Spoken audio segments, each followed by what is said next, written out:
बच्चों, आज हम लोग 5वें वर्ग की नैतिक शिक्षा में पाठ 2 का अध्ययन करेंगे। मेरा नाम कृति दुलाल मल्लिक हुआ।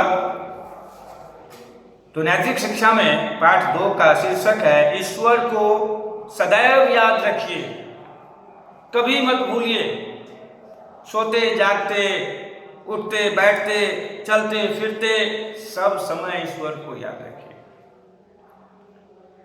ईश्वर ने इस पूरे संसार की रचना की है, जिसमें उसने अनेक छोटे बड़े जीव जंतु, पेड़ पौधे, नदी तालाब, पोखर सबका निर्माण किया।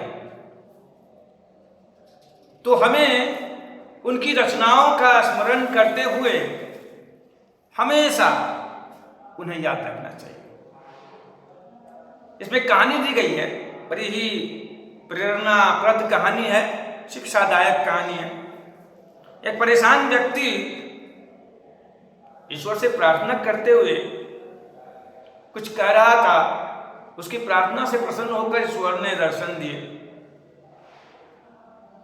ईश्वर ने उसकी प्रार्थना के लिए आशीर्वाद दिया, पूछा कि बताओ तुम्हें क्या समस्या है जिसे मेरे द्वारा दूर किया जा सकता है।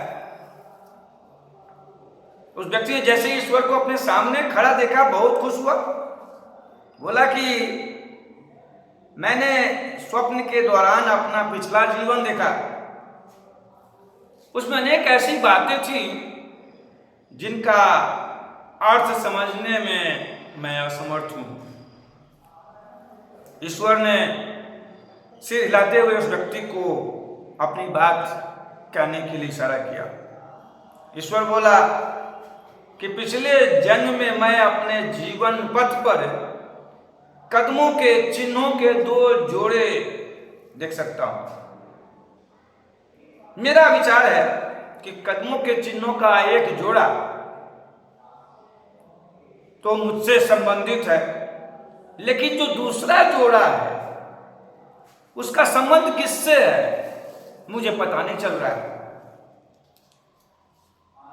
ईश्वर ने मुस्कुराते हुए कहा कि वे दूसरे जोड़ों का जो तुमने जिक्र किया वे उनके कदमों के निशान हैं, अर्थात मेरे कदमों के निशान हैं।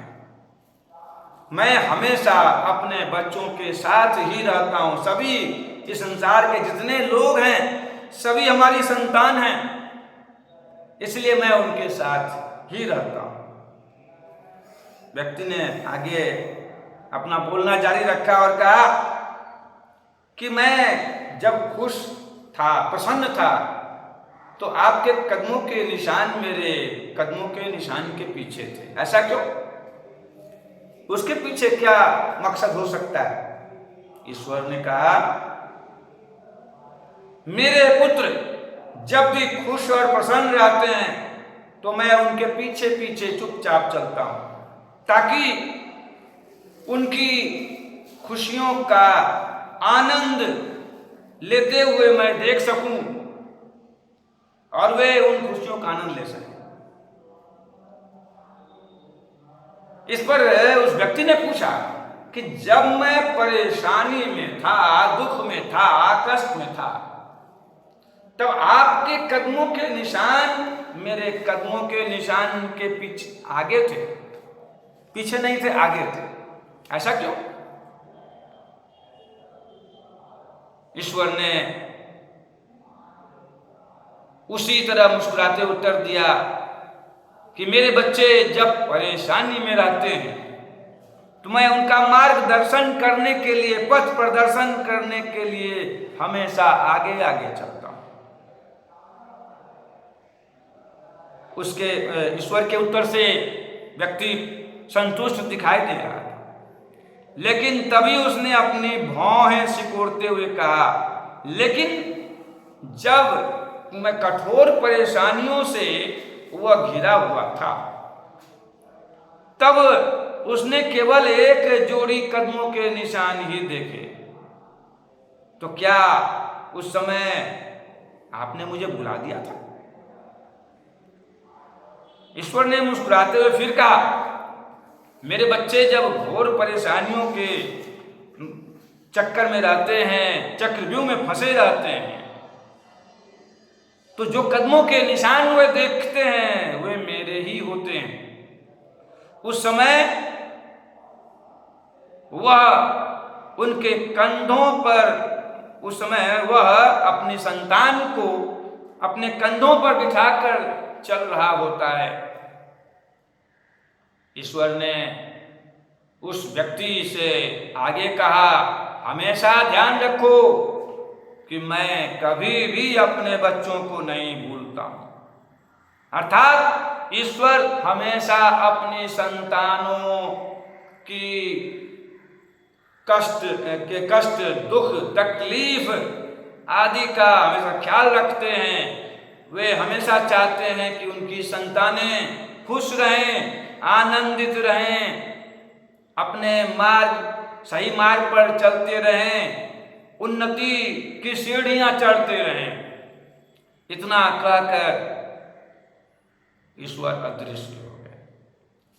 बच्चों, इस कहानी से हमें यह शिक्षा मिलती है कि ईश्वर पर कभी अविश्वास नहीं करना चाहिए, हमेशा उन पर विश्वास करना जारी रखना चाहिए, चाहे हम कितनी भी कठिनाइयों में हों, कितनी भी कठिन परिस्थिति में क्यों न हो।